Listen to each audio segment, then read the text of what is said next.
Can you tell me subject wise marking that is required for you to clear this mains examination. तो बहुत सारे लोगों को ये बात नहीं पता है and there some random guessings here and there happen. हर पेपर में कितने नंबर लाने चाहिए और कैसे लिखने पे कितना नंबर आता है। तो सबसे पहले तो आपको नंबर्स का गेम पता होना चाहिए कि ऐसे में मेरे इतने नंबर आए तो मैं सेफ हूँ। इसके ऊपर आ जाए तो वो चेरी ऑन द केक है, बट इतने तो आने। तो आपकी मार्कशीट सिर्फ आपको क्या बताएगी, absolute performance of yours, relative performance नहीं बताएगी। और यूपीएससी में हमको रिलेटिव परफॉर्मेंस जाननी होती है। क्यों? क्योंकि एग्जाम कॉम्पिटेटिव है और रैंक और आपका कट ऑफ ये रिलेटिव परफॉर्मेंस पे डिसाइड होता है। अगर आप सिर्फ और सिर्फ मेंस को मार्जिनली क्लियर करोगे या कट ऑफ से जस्ट एक आध 2 नंबर 10 नंबर 15 नंबर पर क्लियर करोगे तो आपके इंटरव्यू पे बहुत प्रेशर बढ़ जाएगा और आप अपने इंटरव्यू पे इतना प्रेशर नहीं डाल सकते। वन मोर इंपॉर्टेंट थिंग कि जो कट ऑफ है वो इन्हीं दोनों नंबर के बीच में रिवॉल्व कर रहा है पिछले 7 सालों में, 751 और 729। इससे ना नीचे गया ना इससे ऊपर गया। यानी कि someone who is preparing for the mains and who is going to give the attempt next year and thinking of giving mains और सीरियस स्टूडेंट है तो उसको ये कोशिश करनी पड़ेगी कि उसके मार्क्स 751 से तो ज्यादा आए। So let's start the now if you want to clear the UPSC examination you have to clearly crack 3 stages. What are those 3 stages? They are, let's say, prelims, right, mains and entry. Now a lot of students जो UPSC 2027 के लिए prepare कर रहे हैं, they know about prelims examination, उनके targets क्या हैं, उनमें कितने नंबर उनको लाने हैं, they know about it. For example if I ask you कि प्रीलिम्स को क्लियर करने के लिए कितने मार्क्स चाहिए तो यू विल बी सेइंग कि सर इस बार कट ऑफ 92.66 था तो हम इससे ऊपर टारगेट करने के सोचेंगे और सीसैट में हमें 66 मार्क्स चाहिए, it is just qualifying in nature. तो अगर हम ये नंबर लेके आ पाते हैं तो will be comfortably clearing the prelims examination and that is true also, right. But when I shift this particular question to the mains कि अगर आपसे मैं ये पूछूं कि आपको मेंस को क्लियर करने के लिए कितने मार्क्स चाहिए, so first of all, those people who are entering into the preparation, they don't know this कि मेंस को क्लियर करने के लिए कितने मार्क्स चाहिए। those who are into the preparation from 2-3 years और उनका प्रीलिम्स नहीं क्लियर हुआ है, वो अगर कट ऑफ वगैरह देख पाते हैं, देखा हुआ है उन्होंने, तो वो बता देंगे कि सर इस बार 739 मार्क्स हमारा कट ऑफ था, तो अगर हम 739 मार्क्स से ऊपर लेके आएंगे तो हम मेंस को कंफर्टेबली क्लियर कर लेंगे, right. Now you have to understand one thing here very clearly कि mains is not just one paper. Mains में अपने आप में क्या है, 7 पेपर्स हैं, there are 7 different papers, right. Now if I go more and more into detail और आपसे मैं ये पूछ लगूं कि मुझे ये बताओ कि ऐसे जीएस 1 2 3 4 और ऑप्शनल के आपके 2 paper, right, optional 1 and optional 2, इन सारे पेपर्स में कितने कितने नंबर चाहिए होंगे आपको ताकि इन नंबर्स को मिला के आप 739 मार्क को ब्रीच कर पाए। Can you tell me subject wise marking that is required for you to clear this mains examination. तो बहुत सारे लोगों को ये बात नहीं पता है and there are some random guessings here and there happening, right. तो when you don't have this particular information with you कि आपको हर एक पेपर का टारगेट स्कोर नहीं पता, तो how are you going to build a strategy around that particular paper, right. So in this particular webinar हम समझेंगे कि हर एक सब्जेक्ट जो है, हर एक पेपर जो है आपका मेंस का, कितने मार्क्स आपको लाने होंगे ताकि आप मेंस के कट ऑफ को इजीली क्लियर कर पाए और अल्टीमेटली अपनी रैंक को top 200, top 50, top let's say 10 में लेके आ पाए, right. So you'll be learning this. Now secondly what you'll be learning is कि this is in front of us a mains marksheet, right. हर एक स्टूडेंट जो मेंस लिखा हुआ है या इंटरव्यू दिया हुआ है, मिनिमम मेंस जो लिखा हुआ है उसके पास ऐसी एक मार्कशीट आती है, right. Now if you see the marksheet there are some numbers given here कि ऐसे में इतने नंबर आए हुए हैं, जीएस पेपर 1 में इतने नंबर आए हुए हैं, जीएस पेपर 2 में इतने नंबर आए हुए हैं। तो these are the number that have been given, right. But अब मुझे ये बताओ कि एक स्टूडेंट जिसको ऐसे में 100 मार्क्स आए हुए हैं, क्या ये 100 मार्क्स सफिशियंट हैं इसके लिए? क्या इससे इसको ज्यादा मार्क्स आने चाहिए थे, 120 आने चाहिए थे, 150 आने चाहिए थे, या इससे भी काम चल जाएगा, या कितना कम है? We don't have any idea about these things. क्यों? क्योंकि आपकी जो यूपीएससी की जो मेंस की जो मार्कशीट होती है ना, वो आपको सिर्फ आपके एब्सोल्यूट परफॉर्मेंस का आइडिया देती है कि आपने 100 नंबर का काम किया, आपको यहाँ 100 नंबर मिल चुका। बट यूपीएससी जो है एक कॉम्पिटिटिव एग्जाम है जहां पे रैंक और कट ऑफ डिसाइड होती है रिलेटिव परफॉर्मेंस से, राइट, कि आपके पीयर्स कैसे परफॉर्म कर रहे हैं। तो जब तक आप अपने इन नंबर्स को बाकी लोग कैसा परफॉर्म किए हैं, specially the rankers and specially the top 200 rankers, उनके परफॉर्मेंस के एवरेज से जब तक आप कंपेयर नहीं करोगे ना, तब तक आपको पता नहीं चलेगा कि आप कितना डिस्टेंस है आपको कवर करने के लिए कि आप अपनी रैंक टॉप 200 के अंदर लेके आओ। Am I clear on this? मेरी बात समझ में आ रही है आपको इतनी? Moving on to the next slide, let's understand this thing कि हम यहाँ पे सिर्फ और सिर्फ मेंस की बात करने वाले हैं, राइट। अगर आप देखोगे तो स्क्रीन पे हमारे पास यहाँ पे पिछले 7 साल का मेंस का कट ऑफ का ट्रेंड है। तो all those people who are preparing for 2027 you should be knowing कि मेंस का कट ऑफ क्या जा रहा है, कब कितना हाई गया है, कब कितना लो गया है, किस रेंज के बीच में हमें रहना चाहिए ताकि हम सफिशिएंटली एग्जाम को क्लियर कर पाएंगे, राइट। नाउ स्क्रीन पे आपके पास 7 साल का मेंस का कट ऑफ है यहाँ पे। अगर आप देखोगे तो 729 marks is the lowest marks अभी तक जो पिछले 7 साल में आए हैं। कब आया था? 2024, राइट। दूसरा सबसे हाईएस्ट मार्क्स अगर आप देखोगे पिछले 7 साल में, वो 751 आया हुआ है 2019 में, ठीक है। So now one more important thing, कि जो कट ऑफ है वो इन्हीं दोनों नंबर के बीच में रिवॉल्व कर रहा है पिछले 7 सालों में, 751 और 729। इससे ना नीचे गया ना इससे ऊपर गया। यानी कि someone who is preparing for the mains and who is going to give the attempt next year and thinking of giving mains और सीरियस स्टूडेंट है, तो उसको ये कोशिश करनी पड़ेगी कि उसके मार्क्स 751 से तो ज्यादा आए, क्योंकि कट ऑफ का अभी तक का पिछले 7 सालों का जो एक कट ऑफ गया है वो 751 is the highest. So you should B targeting this, right. So that's first information for you. Second information is what, कि लास्ट ईयर से the cut off has increase by 10 marks. अगर आप देखोगे तो पिछले साल जो कट ऑफ था वो 10 नंबर से यहाँ पे बढ़ चुका है, ठीक है। मेंस का कट ऑफ की बात कर रहा हूँ मैं, और सिर्फ जनरल कैटेगरी को लेकर चल रहा हूँ, बाकी सारी कैटेगरीज को नहीं लेके जा रहा। बाकी अगर आपको एनालाइज करना हो अपनी कैटेगरी का, तो आप इसके स्लाइड्स को यूज करके एनालाइज कर सकते हैं, राइट। सो कट ऑफ जो है पिछले साल से 10 नंबर बढ़ गया, राइट। तो कभी भी जब कट ऑफ बढ़ता है उसके बहुत सारे रीजन हो सकते हैं, ठीक है। और उसका जो एक जो जनरल रीजन है, जिसको हम जेनरिक रीजन भी बोल सकते हैं, दैट इज व्हाट, कि हो सकता है कि कंपटीशन बढ़ रहा हो हर साल, that is why the cut off is increasing, right. But cut off सिर्फ कंपटीशन पे डिपेंड नहीं करता, पेपर की डिफिकल्टी लेवल पे डिपेंड करता है, बाकी लोग ने कैसा परफॉर्म किया है उस पर डिपेंड करता है। और जो सबसे इंपॉर्टेंट चीज जिसको आपको ध्यान से सुनना है, वो कि यूपीएससी ने इस साल मार्किंग कैसे की है उस पर भी डिपेंड करता है। फॉर एग्जाम्पल, इस बार यूपीएससी ने ऐसे में, ऑप्शनल में और इंटरव्यू में काफी सारे लोगों को बहुत अच्छे नंबर दिए हैं। सो दैट इज वाई जब यूपीएससी काफी सारे लोगों को अच्छे नंबर देगा तो रिलेटिव परफॉर्मेंस बढ़ जाएगी। फॉर एग्जाम्पल, जैसे इंटरव्यू में इस बार यूपीएससी ने लगभग 185 स्टूडेंट्स को 200 नंबर से ऊपर दे दी।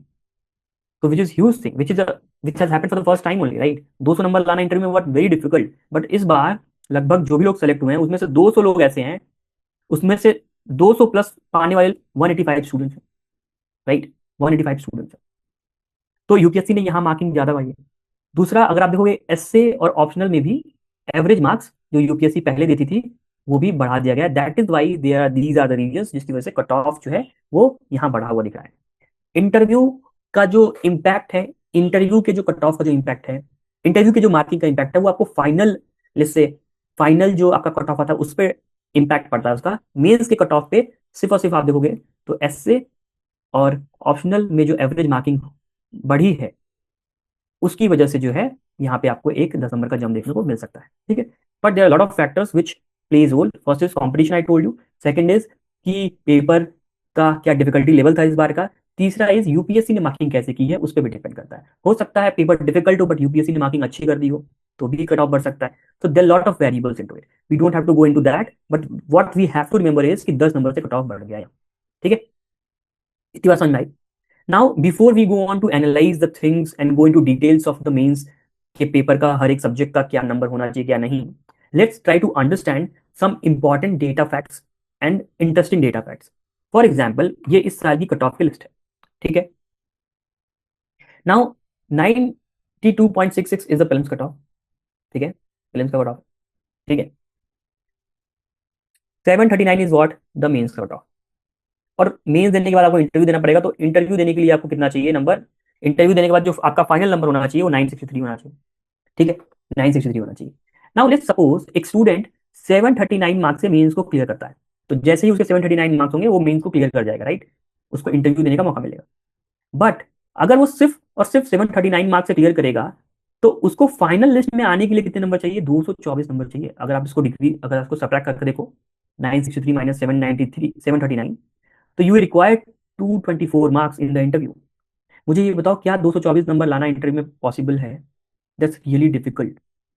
There is only one student जिसने 225 नंबर इस बार इंटरव्यू में लाया, दैट इज रैंक 62, ठीक है। तो अगर आप सिर्फ और सिर्फ मेंस को मार्जिनली क्लियर करोगे या कट ऑफ से जस्ट एक आध दो नंबर, 10 नंबर, 15 नंबर पे क्लियर करोगे, तो आपके इंटरव्यू पे बहुत प्रेशर बढ़ जाएगा और आप अपने इंटरव्यू पे इतना प्रेशर नहीं डाल सकते, क्योंकि इंटरव्यू जस्ट 40 मिनट्स के अराउंड का होता है, राइट। और मेंस में 7 पेपर है, तो आपको मेंस में ज्यादा चांसेस मिल रहे हैं कि आप इंप्रूव कर पाओ, इंटरव्यू में आपको कम चांसेस हैं, राइट। दो the interview is game changer. Secondly, ये जो नंबर है 224, ये इस साल नहीं रहा है। पिछले साल ये नंबर 218 था, राइट। मेंस की कट ऑफ पिछले साल 729 थी, और जो फाइनल जो लिस्ट में आने के लिए आफ्टर इंटरव्यू 947 मार्क्स लाना था। तो अगर आप सब्ट्रैक्ट करोगे तो विल गेट 218 मार्क्स। यानी कि जो मेंस को सिर्फ और सिर्फ कट ऑफ से क्लियर करेगा, उसको फिर 218 नंबर लाने पड़ेंगे इंटरव्यू में, तब जाके उसका जो है फाइनल लिस्ट में सिलेक्शन आएगा। और 218 नंबर लाना इज वेरी डिफिकल्ट, नहीं लाते जनरली। 190 ले आए, 185 ले आए, 180 ले आए, that is also good mark, right. Getting 200 plus is very difficult in the interview, right. So ये नंबर जो है इस साल बढ़ा ही बढ़ा है, +6 नंबर से ये बढ़ गया। तो आपको कभी भी अगर मेंस की प्रिपरेशन करनी होगी तो आपको नंबर्स का गेम समझना होगा, और नंबर्स का गेम समझने के बाद आपको ये समझना होगा कि आप अपने इंटरव्यू पे ज्यादा प्रेशर नहीं डाल सकते, राइट। तो आपको मेंस पे ही ज्यादा मेहनत करनी पड़ेगी, राइट। इतनी बात समझ में आ गई। नाउ इतनी बात समझ में आ गई आपको, इसे यस और no, then I will move.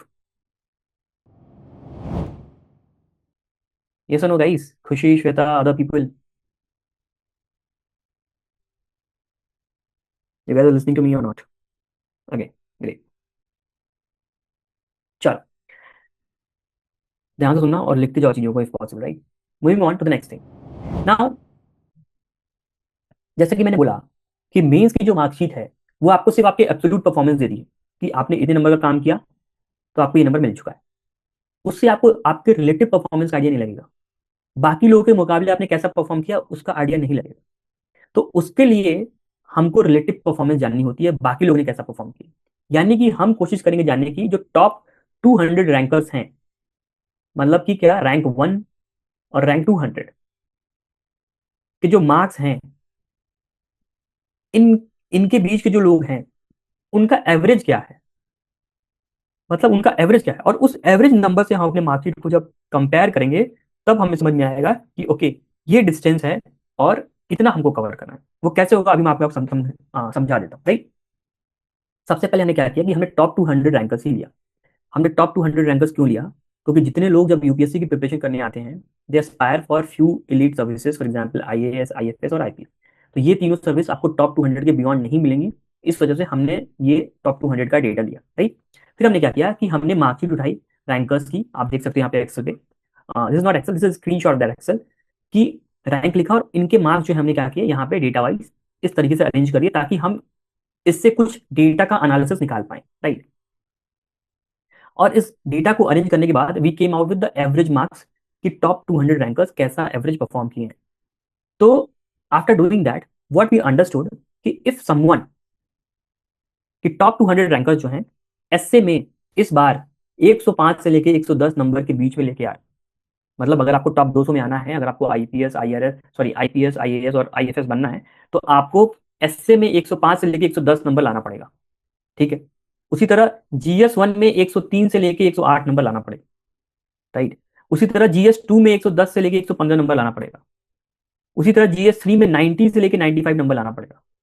उसी तरह जीएस 4 में 115 से लेके 120 नंबर लाना पड़ेगा। उसी तरह ऑप्शनल दोनों पेपर मिला के 275 से लेके 218 नंबर लाके आना पड़ेगा। और इंटरव्यू में आपका जो एवरेज मार्क है एक 185 to 190, right. Now there is a student I told you कि जिसका रैंक 62 है, वो 225 मार्क्स लेके आया है। तो उसने एक्सेप्शनली हाई मार्क्स लेके आ गया, for example 35 marks above the average range लेके आ रहा है, यानी कि वो एक्सेप्शनली वेल परफॉर्म कर रहा है, राइट। बट जो एक रेंज है टॉप 200 में आने की, वो इंटरव्यू में कितनी होनी चाहिए? 185 to 190। If a student is getting this marks, these are decent marks, right. Optional में एक स्टूडेंट अगर 275 से लेकर 280 मार्क्स लेके आ रहा है, that are decent marks, that marks will help him to get a top 20 rank, top 200 rank, right. Similarly, I have written all these numbers here. You have to note it down, right? Or you remember these numbers. ठीक है, ठीक है। Now let's see कि ये number पिछले साल के मुकाबले कैसे बढ़ा। Are you guys able to make sense out of what I am saying कि it is getting difficult for you, all those beginner students I am asking, कि ये तुम्हारे लिए समझना पर डिफिकल्ट हो रहा है या तुमको समझ में आ रहा है, राइट। डिफिकल्ट या अंडरस्टूड ऐसे करके कमेंट लिख दो। तो these numbers are very important, right. You have to have the understanding of these numbers, right. Otherwise it will be very difficult for you. अगर दिमाग पे इतने पे जोर पड़ना शुरू हो गया तो यूपीएससी में भी और जोर पड़ने वाला दिमाग पे, ठीक है। तो इतने पे जोर नहीं आना चाहिए कि भैया अब तो क्या ही बोर होने लगे और चलते हैं, राइट। सो जैसे तुमको पता चला कि 92.66 लाना है प्रीलिम्स के जीएस पेपर में और 66 लाना है आपको सीसेट में, उसी तरह ये नंबर्स हैं जो आपको मेंस में लाने हैं, और ये नंबर्स आपको पता होने चाहिए। अगर आप इन नंबर्स के बीच में रहोगे ना तो आप टॉप 200 रैंक लेके आ पाओगे। जो आप एस्पायर कर रहे हो अगले साल एग्जाम को क्लियर करके वो रैंक लेने का।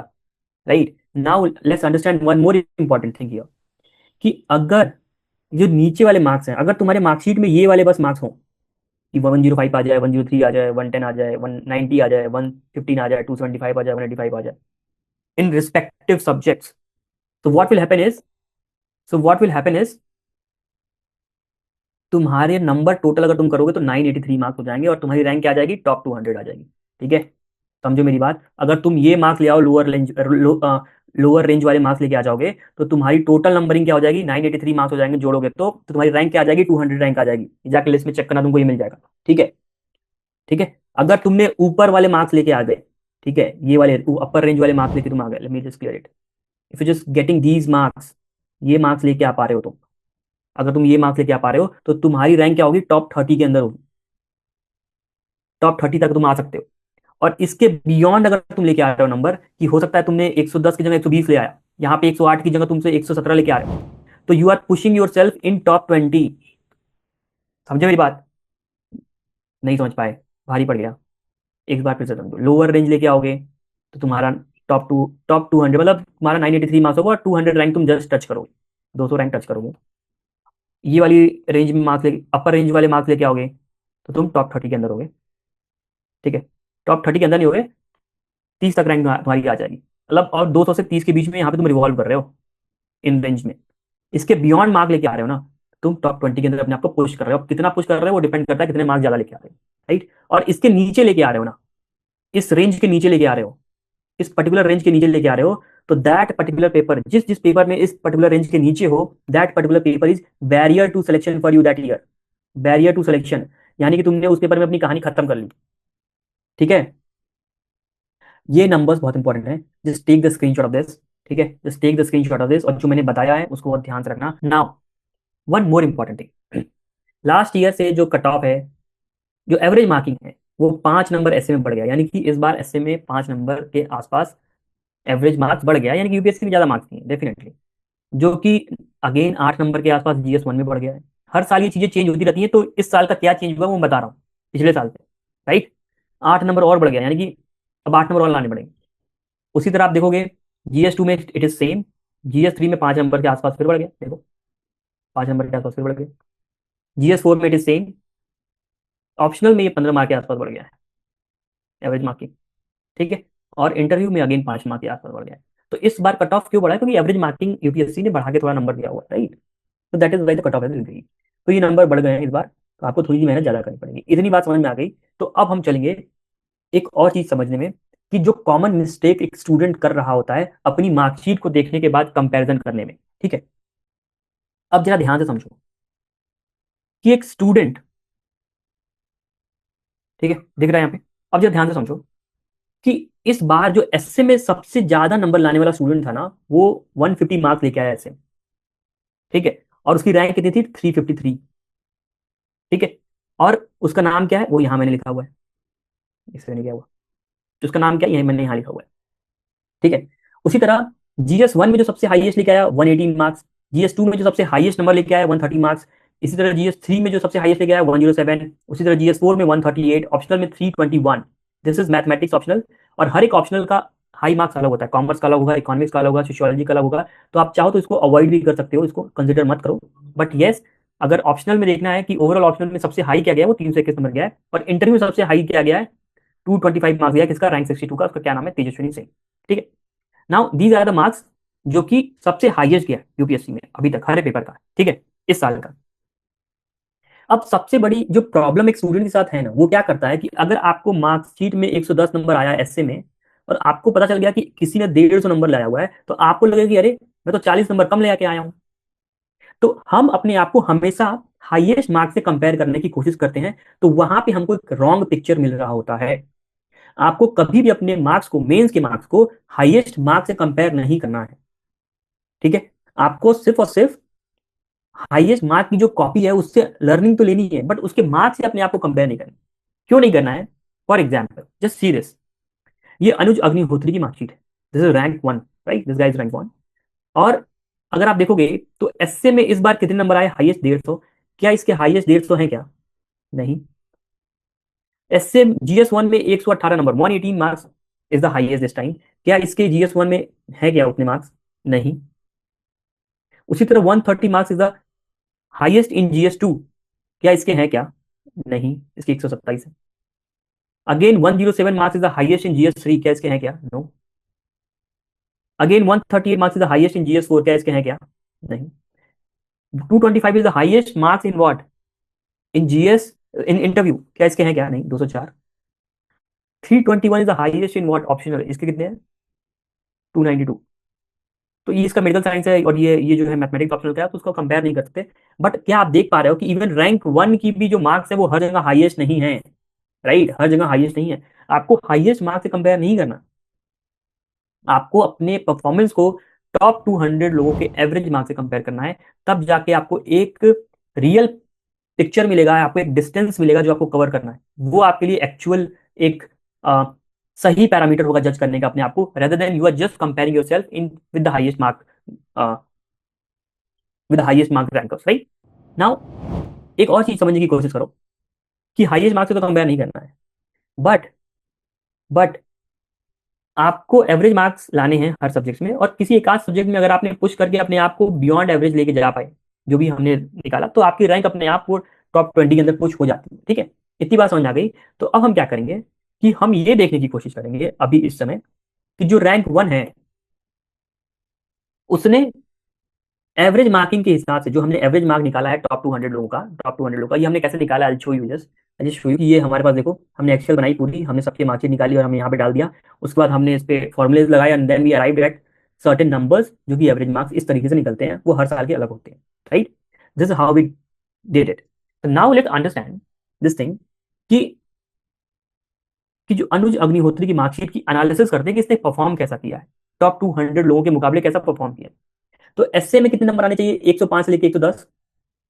ठीक है, तो इसके नंबर कितने हैं? 108, यानी कि इस रेंज में है। Can you see it? इस रेंज में है इसके मार्क्स जीएस ऐसे के। यस और नो? यस और नो गाइस, से यस और no in the chat, otherwise I won't be able to understand कि आपको समझ में आ रहा है कि नहीं। हमने क्या किया कि हमने एवरेज मार्किंग निकाली एसए में, GS1 में, 2 में, 3 में, 4 में, ऑप्शनल में, इंटरव्यू में। अब हम क्या करेंगे, रैंक 1 की मार्कशीट को सबसे पहले कंपेयर कर लेते हैं कि ये एवरेज मार्किंग के हिसाब से कैसा परफॉर्म कर रहा है। ठीक है, तो अगर आप देखोगे तो 105 से लेके 110 का बीच में आना चाहिए। ये क्या उस नंबर के बीच में है? डेफिनेटली है। उसके बाद आप देखो कि GS1 में 103 से लेके 108 नंबर आना चाहिए। 103 से लेके 108 में एक स्टूडेंट होना चाहिए, ये 111 लेके आ रहा है, यानी कि ये +3 मार्क्स ला रहा है हायर रेंज से। ये जो हायर रेंज है हमारा, इससे +3 मार्क्स ज्यादा लेके आ रहा है, राइट। तो जैसे ही आप हायर रेंज से ज्यादा मार्क्स लेके आओगे, आप अपने आप को टॉप 20 के अंदर पुश कर रहे होगे, राइट।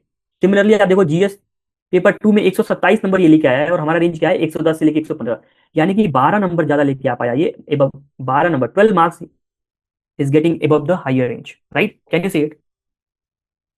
Similarly, GS3 में we have the score of 90 to 95, और इसके कितने हैं? 103। Again he has got +8 marks from higher range, यानी कि हायर रेंज से 8 नंबर और ज्यादा लेके आ रहा है। ठीक है, उसी तरह आप देखोगे तो GS4 में 115 से 120 नंबर जो होते हैं, वो क्या होते हैं? हमारे एवरेज मार्क्स हैं टॉप 200 लोगों के। तो ये कितना लेके आया हुआ है? 126, यानी कि 6 मार्क्स ज्यादा लेके आया है हायर रेंज से।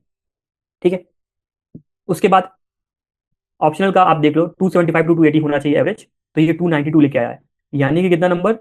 +12 marks again from the higher range. Can you see this? दोनों जोड़ के बता रहा हूँ मैं, ऑप्शनल का दोनों मार्क्स जोड़ लिया जाता है। ठीक है, और इंटरव्यू में कितने चाहिए? 185 टू 190, और ये कितने लेके आया है? 204। तो 190 और 204, यानी कि +14 मार्क्स लेके आ रहा है हायर रेंज से। तो कैन यू सी दिस कि हमारे पास एक लोअर रेंज के मार्क्स थे, एक हायर रेंज का मार्क्स था, ये बार बार ब्रीच करके अपने आप को टॉप 20 में पुश कर रहा है और अल्टीमेटली रैंक 1 लेके आ रहा है। सो कैन यू से कि जो हमने क्राइटेरिया निकाला है, जो हमने यहाँ सीखा, जो आपको मैंने यहाँ सिखाया, वो करेक्ट यहाँ बैठ रहा है, वो यहाँ पे करेक्टली बैठ रहा है, राइट। अनुज अग्निहोत्री की मार्कशीट पे करेक्टली बैठ रहा है, right. So what we found कि टॉप रैंकर्स जो हैं, जो फर्स्ट रैंक है, उसके भी हाईएस्ट मार्क्स नहीं है हर सब्जेक्ट में। आप हर सब्जेक्ट में हाईएस्ट मार्क्स नहीं ला सकते, आपको एक एवरेज मार्क के हिसाब से देखना पड़ेगा, और उसमें आप कैसा परफॉर्म कर रहे हो कि आप हायर रेंज को बीच करके अपने आप को टॉप 20, टॉप 1 में लेके जा पा रहे हो। That's the thing that you have to figure out, right. So if you have seen this particular thing, I think you understood कि किस तरीके से परफॉर्मेंस की हुई है, राइट। नाउ अब हम क्या करेंगे, अब क्योंकि हमने टॉप 200 का एवरेज निकाला है, तो हम एक ऐसी मार्कशीट लेते हैं जो 200 रैंक के पास हो। तो हमारे पास रैंक 180 की एक मार्कशीट यहाँ पे, ठीक है। इसकी मार्कशीट की एनालिसिस करते हैं और समझने की कोशिश करते हैं कि इसने कैसा परफॉर्म किया है, ठीक है। इतनी बात समझ में आई। तो अब देखो जरा कि ऐसे में कितना चाहिए था, 105 टू 110, इसके कितने 97, यहाँ पे देखो 97, ठीक है। तो कितना कम हो गया, लोअर रेंज से कितने नंबर कम हो गए इसके, 8 मार्क्स कम हो गए, -8 मार्क्स। 3 नंबर यहाँ जोड़ोगे, 5 नंबर वहां जोड़ोगे, तो 5 3 8 8 नंबर कम है इसके। 105 में से 97 घटाओगे, 97 घटाओगे, यू विल गेट -8 मार्क्स। यानी कि ये एसए में 8 नंबर कम पाया है, ठीक है। दूसरा, GS1 में देखो 97 मार्क्स लेके आए, कितने चाहिए, 1032 108, कितने नंबर कम हो गए इसके, अगेन 6 नंबर कम हो गए। यानी कि ये जो हमारे पास दो रेंज थी, एक लोअर रेंज एक हायर रेंज, इसके बीच में होना चाहिए था, ये इसके बिलो परफॉर्म कर रहा है, इसके नीचे जा रहा है, ठीक है। अगेन देखो GS2 में कितने चाहिए थे, 110 से 115, ये कितना लेके आया, 108 लेके आया। तो अगेन -2 नंबर, 110 जो हमारा लोअर रेंज है, इससे -2 मार्क्स जो है इसके क्या है, कम है, ठीक है। अब देखो GS3 90 टू 95 होना चाहिए, कितना लेके आया, 91। तो लोअर रेंज से +1 मार्क्स लेके आया। अगर मैं मान के चलूँ कि 90 नंबर से +1 ज्यादा लेके आ पा रहा है, लोअर रेंज से +1 लेके आ पा रहा है, राइट। इतनी बात समझ में आई। उसी तरह GS4 में लिखा, अभी एनालिसिस तुमको समझ में आएगी, पहले अभी मार्किंग वाला ये सारा चीज कर लेते हैं। 115 से 120 जो है, 115 टू 120 इज व्हाट, GS4 का एवरेज मार्क्स, ठीक है। अब ये कितना लेके आ पा रहा है, 115 आना चाहिए, 111 लेके आया, यानी -4 मार्क्स आ गया। तो यानी कि जो GS में जो इसकी परफॉर्मेंस रही है एससी और मिला के, वो बिलो एवरेज रही है, below the average range of top 200 people रही है। यहाँ देखो what is the marks, 132 plus 144 कितना हुआ, 276।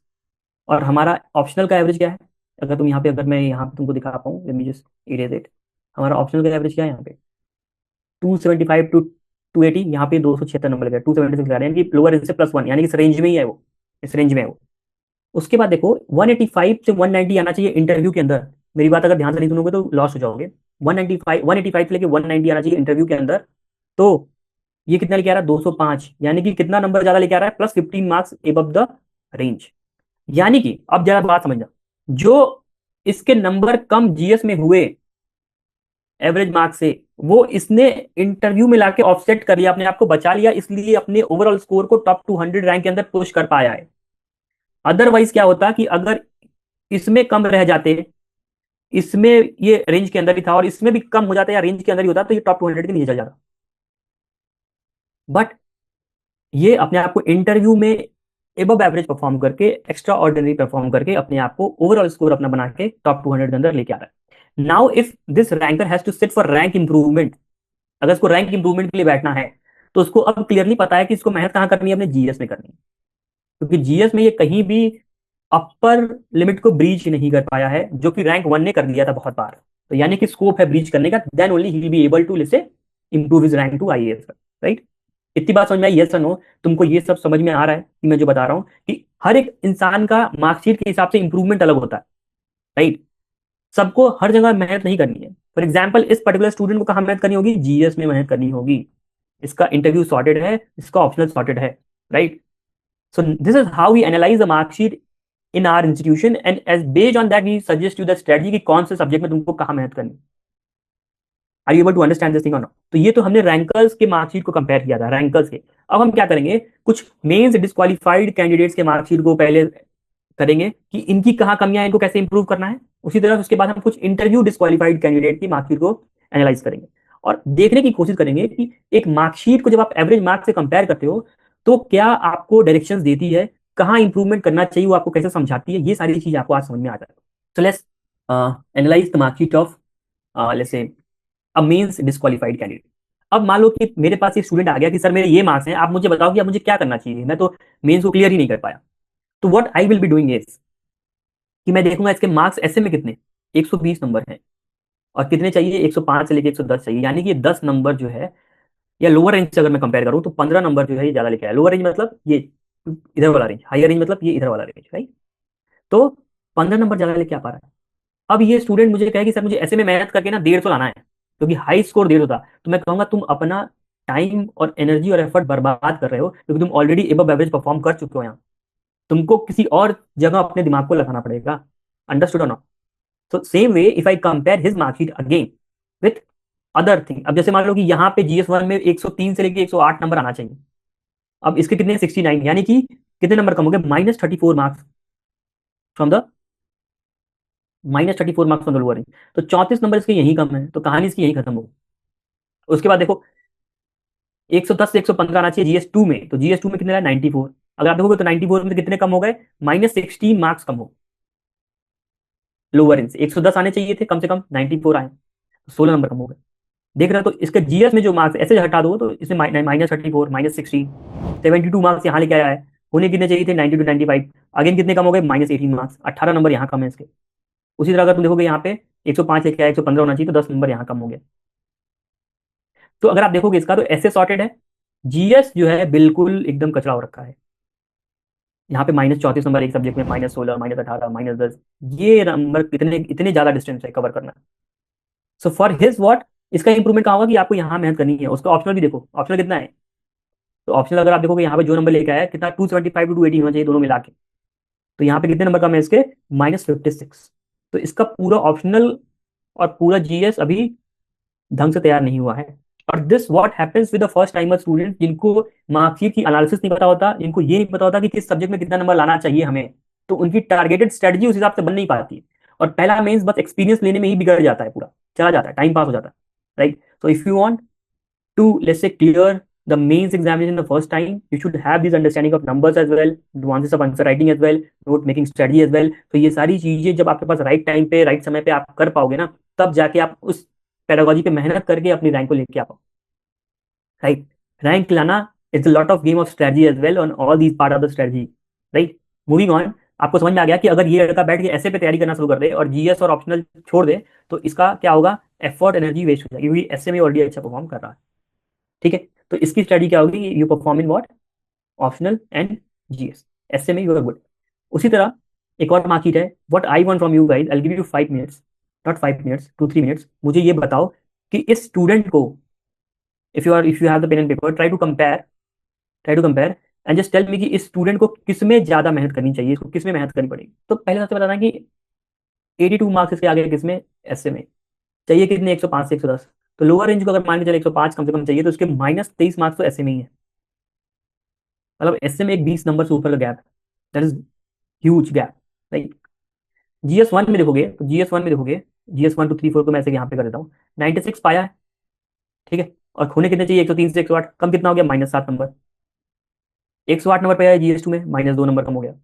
91 इसका जो है GS3 में है, होना कितना चाहिए 90, तो +1 मार्क्स पा गया है, मतलब रेंज के अंदर आ गया, बहुत अच्छी बात है। लोअर रेंज से 1 नंबर ज्यादा पा गया। और GS4 में इसके 112 होने हैं, होने कितने चाहिए, 115 से 120, तो -3 मार्क्स, 115 से 112 का घट माइनस करोगे, तो व्हाट विल है, -3।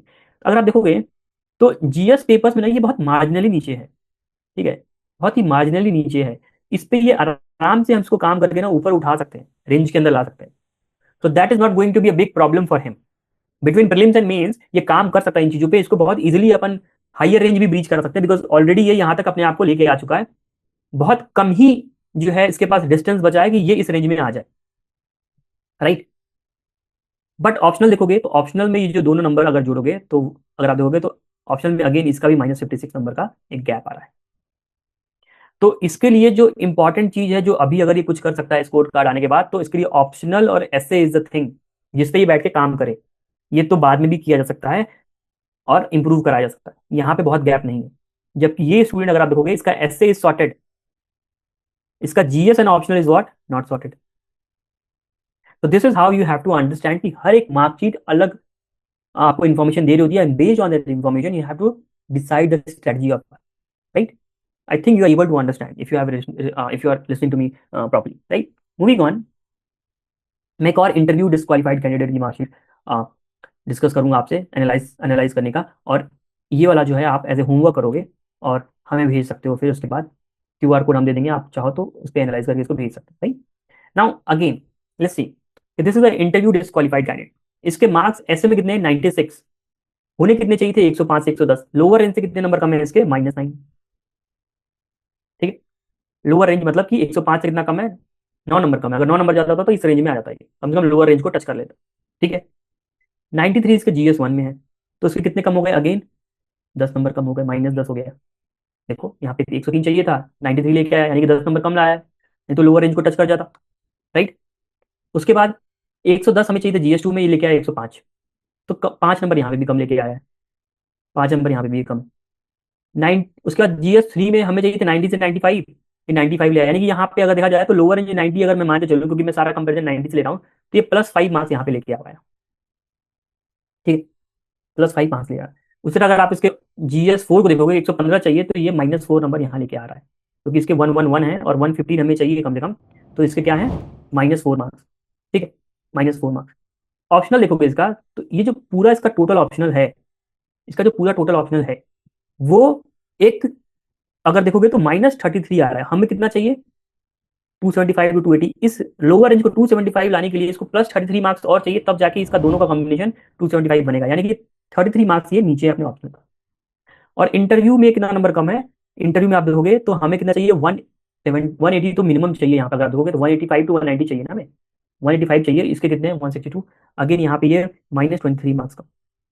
तो अगर आप इसकी पूरी अगर एनालिसिस करो, तो एसए और जीएस पेपर्स मिला के, जहाँ पे -9 -10, एक जगह +5, -5 पे, तो दूसरी जगह +5 भी जाके अपन से कंबाइन हो गया, एक दूसरे को ऑफसेट कर लिया।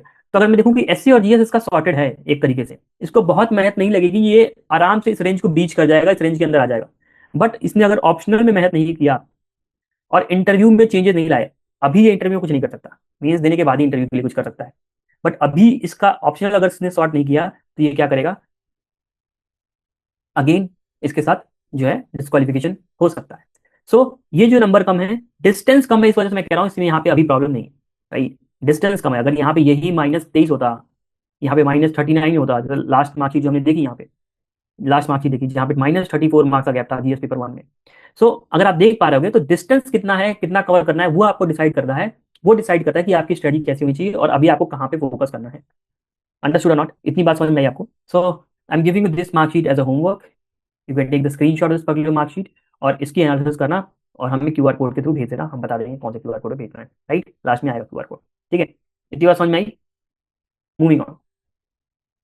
तो ऑल दोज पीपल जिनके मार्क्स -33 थे, -7 थे, -9 थे, जो कि जो कि हायर रेंज को ब्रीच नहीं कर पा रहे थे, हमारे पास एक था लोअर रेंज LR, एक था higher range.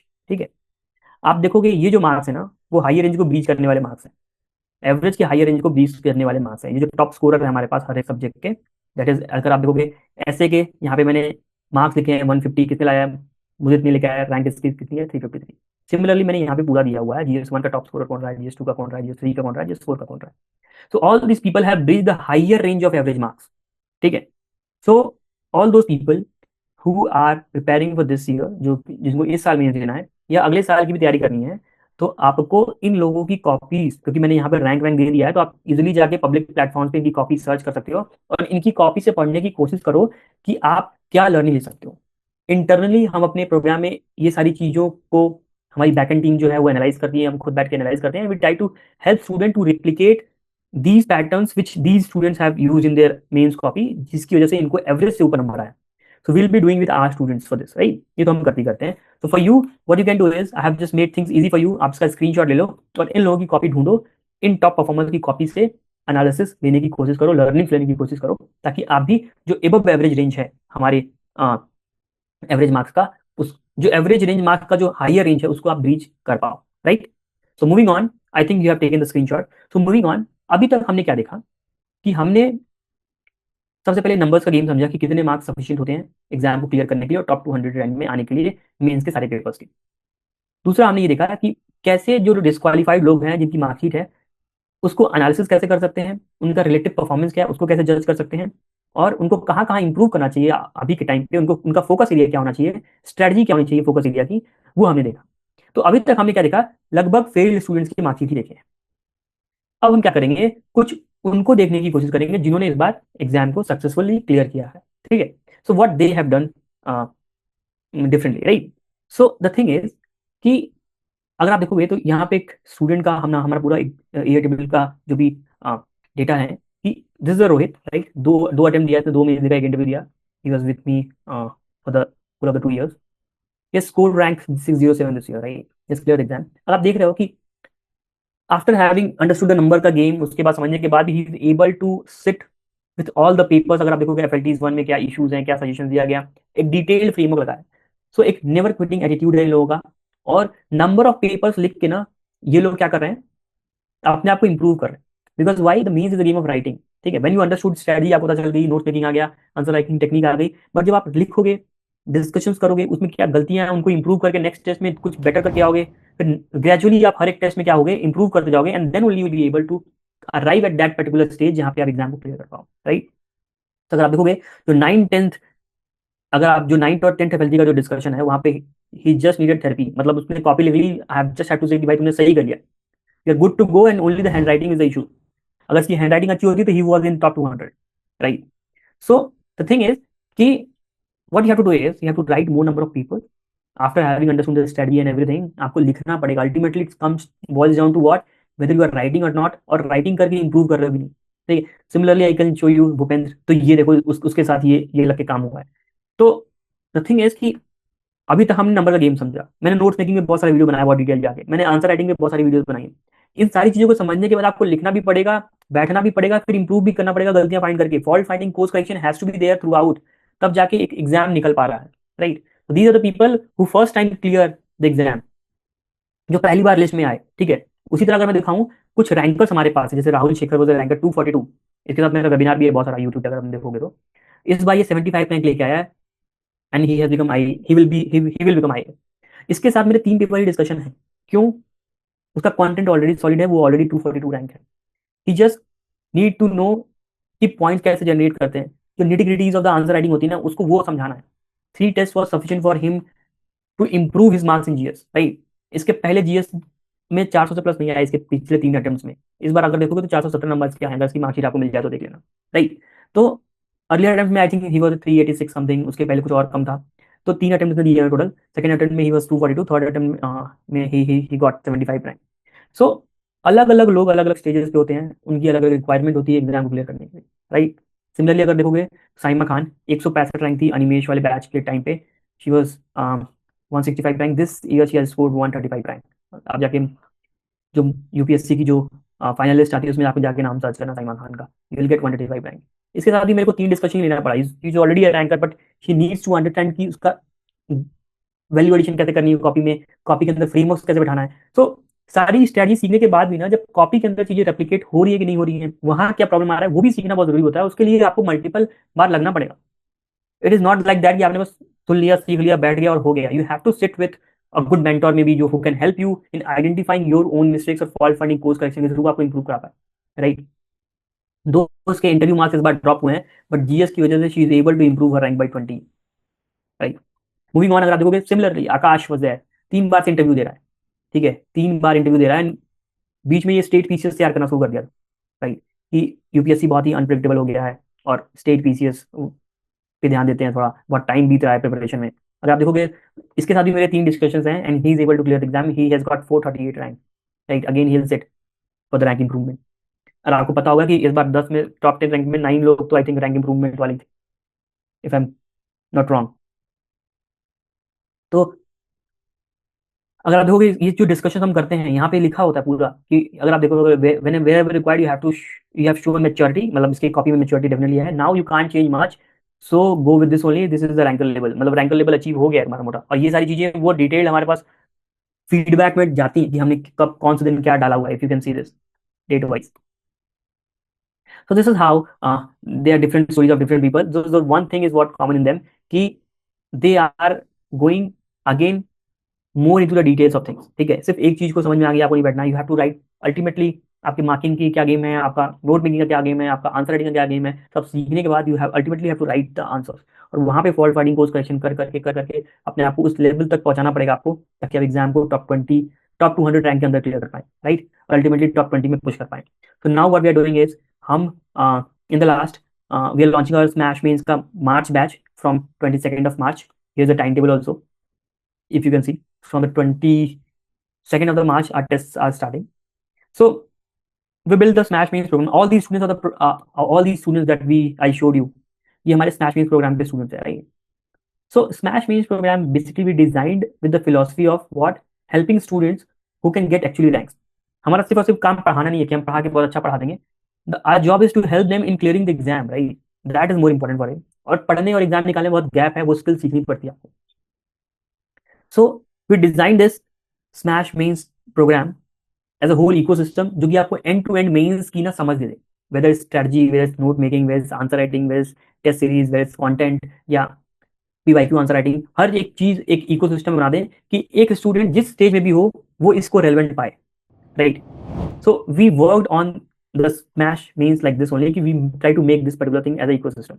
Now what happens is कि किसी भी इकोसिस्टम को बनाने के लिए ना एक सेंट्रलाइज सिस्टम होना चाहिए और एक पर्सनलाइज मेंटरशिप होनी चाहिए, ठीक है? ये दो पिलर हैं इसके स्मैश मीन्स इकोसिस्टम के। अगर सिस्टम नहीं होगा ना, अगर सिस्टम होगा, फॉर एग्जाम्पल अगर यहाँ पे आपके पास सिस्टम है बट आपके पास मेंटरशिप नहीं है, तो सारा कुछ mechanical. For example lot of test series in the market, यहाँ पे आप जाओ टेस्ट सीरीज लिखो, चेक हो गया आ जाएगी copy, you don't understand how to improve, how to strategize, note making कैसे करनी है, इंप्रूवमेंट कैसे करना है। तो अगर आपके पास सिस्टम है और उसका पर्सनल कंपोनेंट नहीं है, तो मास के लिए बना हुआ है, ठीक है? जो सब लोग कर रहे हैं वही आप करोगे। अगर आपके पास मेंटरशिप नहीं, मेंटरशिप है बट सिस्टम नहीं है, suppose you found a big brother जो मीन्स लिखा हुआ या इंटरव्यू दे रहा है, बट उसके पास सिस्टम नहीं होगा, तो गेस वर्क से ही तुमको सही करा रहा होगा, राइट? तो मेंटरशिप इज देयर, सिस्टम नहीं होगा तो गेस वर्क चला होगा, हर एक मेंटर अपना गाथा गाएगा, अपनी अपनी जर्नी रेप्लिकेट करा देगा आपको, राइट? क्योंकि बस सिस्टम नहीं है उसके पास। 200-500 लोग जो रैंक क्लियर किए हैं, उनका डेटा नहीं है, उनके तरीके नहीं पता उसको, उसके बेस पे उसने सिस्टम डिजाइन नहीं किया, right? So that is what happens. तो हमको दोनों की अंडरस्टैंडिंग समझ में आई कि सिस्टम की जरूरत क्या है और मेंटरशिप की जरूरत क्या है, इसलिए हमने इन दोनों पिलर्स को उतना ही तवज्जो दिया। फॉर एग्जाम्पल अगर आप दोगे तो जो स्मैश मेन का जो सेंट्रलाइज सिस्टम है, that consist of what, micro theme. सबसे पहले आपको क्या करना पड़ेगा, आपको सिलेबस और पीवाईक्यूज की अंडरस्टैंडिंग होनी चाहिए। एवरी टॉपर सेज की सिलेबस और पीवाईक्यू की अंडरस्टैंडिंग होनी चाहिए, but you don't know how to do that in a way कि आप चीजें अपने लिए आसान कर पाओ, ठीक है? So that particular thing will be done by what, micro theme. तो हम माइक्रो थीम लेके आए। I think lot of students were asking sir micro theme कैसे यूज करेंगे, या माइक्रो थीम हिंदी में है क्या? सो मेंस की सिलेबस और पीवाईक्यूज का जो एक बेस्ट एनालिसिस हो सकता है, जैसे हमने अभी आज मेंस की मार्कशीट का बेस्ट एनालिसिस देखा, तो वो मेंस के सिलेबस और पीवाईक्यूज का बेस्ट एनालिसिस क्या हो सकता है, वो माइक्रो थीम है। And micro theme is what the means preparation. Similarly content चाहिए, यू हैव एक्सपेक्टर। पीवाईक्यू की आंसर राइटिंग करनी है, you have smash PYQ lectures. Current affair manage करना, you have burning issue, you have test series to practise, और what, you have model answer and evaluation for feedback and value addition. तो these are the part of what, centralise system. Now personalise component क्या है, कि आपके पास strategy, time table, planning, जो अभी हम यहाँ पे डिस्कस कर रहे थे, मार्कशीट की एनालिसिस या टाइम टेबल कैसा होना चाहिए, या ये सारी जो चीजें, it's a part of personalize component, right? So that helps you. Otherwise, central system वो मास के लिए हो जाएगा। This is what mentor sit with you and help you improve. Target in completion, definitely target नहीं दे रहे, लिखो क्या? कोई तुमको टारगेट ही नहीं दे रहा है, तुम कंप्लीट ही नहीं करोगे, और घूम, क्योंकि यूपीएससी इतना बड़ा एक तरीके का समुद्र है, जहाँ पे अगर आपको छोटे छोटे टारगेट्स ना दिए जाए, you won't be able to complete it, right? Will be just lost. Similarly mental health motivation बहुत जरूरी होता है। This exam takes a lot from you, right? So अगर आपके पास राइट मोटिवेशन नहीं है, मेंटल हेल्थ आपकी सही नहीं है, आप पढ़ नहीं पाओगे। The first thing hampers is your study. अगर आपका कुछ भी खराब होता है, आपकी तबीयत खराब होती है, आपका मूड खराब होता है, आपकी लाइफ में कुछ सही नहीं चल रहा है, व्हाट हैपेंस इज कि आपका सबसे पहले जो इम्पैक्ट पड़ता है वो पढ़ने पे पड़ता है, स्टडी पे पड़ता है। And there are certain things which you can't even share with your parents, your friends, but you can take help of your mentor, जहाँ पे वो आपको ढंग से चीज़ों को आपके लिए रूट लेवल एनालिसिस करके आपकी इमोशंस का जो कॉज क्या है वो समझा पाए आपको, और आपको ठीक कर पाए कि आप वापस ट्रैक पे आ पाओ। And simply the paper discussion, जहाँ पे हम फॉल्ट फाइंडिंग कोर्स डिस्कशन करते हैं, ये एकेडमिक डिस्कशन हो गया, ताकि आप कॉपी को किस तरह से इंप्रूव कर पाओ कि आप रैंकर लेवल पे पहुंच पाओ। Like we we have seen here कि भाई यहाँ तक कर लो, this is the ranker level, you can't change much, अगर आप देख पा रहे होगे तो, right? If you can see this. So this is how the Smash ecosystem works. Now what we are doing is we are launching our March batch on 2nd of March, right? So you can take the screenshot of this particular QR code and you can inquire about the course from our counselors. Also जो marksheet analysis करने के लिए मैंने दिया था आपको काम, वो भी मार्कशीट एनालिसिस करके इस QR कोड के थ्रू हमें भेज सकते हैं, right? So this is it from my side.